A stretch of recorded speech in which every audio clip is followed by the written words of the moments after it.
aking mga doggy. Ayan. Ayan sa likod ko si Cookie. Ito, si Cookie. Ito si Isa. Sama namin dito sa bukid. Kasi walang magbabantay sa kanila sa bahay namin sa Cavite. Kaya kasama namin ito pag kami napunta dito sa ano. Pero pag yung asawa ko lang napunta dito, naiiwan lang yan sa bahay. Sama ko. Yan. Hello! Ayan, ito ang bahay namin guys. Ayan, makikita nyo. Simpleng buhay sa simpleng tao. Hello, hello, hello, hello, Cookie, Isa. Ayan. Yan ang aming ginagawa dito.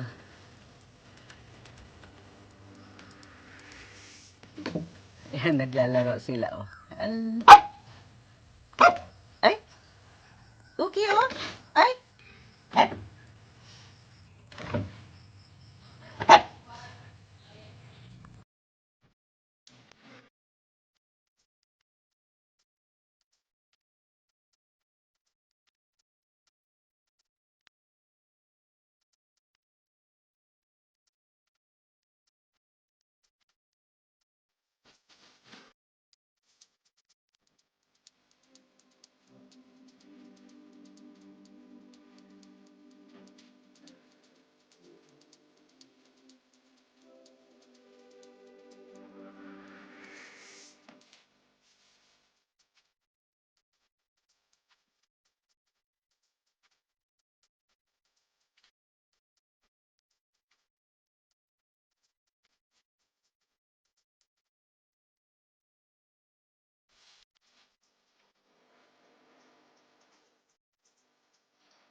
Ayan, kasama ko mga dalawang doggy.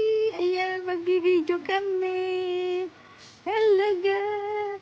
Hello. Hapon na naman. Pang-limang araw na namin dito guys sa bukid.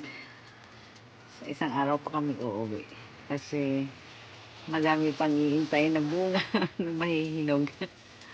Hello!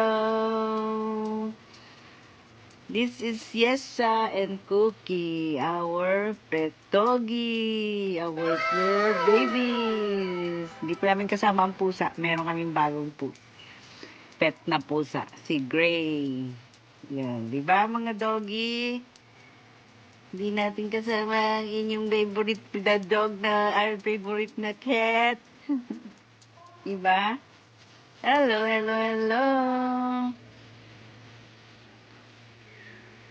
Yan, narinig ninyo yung mga huni ng ibon. Yan, ganito dito guys. Kaya, yan. Kambing, ibon, may nagagawa sa kapitbahay namin ng bahay. Kami, ganito pa rin ang bahay namin. Ay, nakan.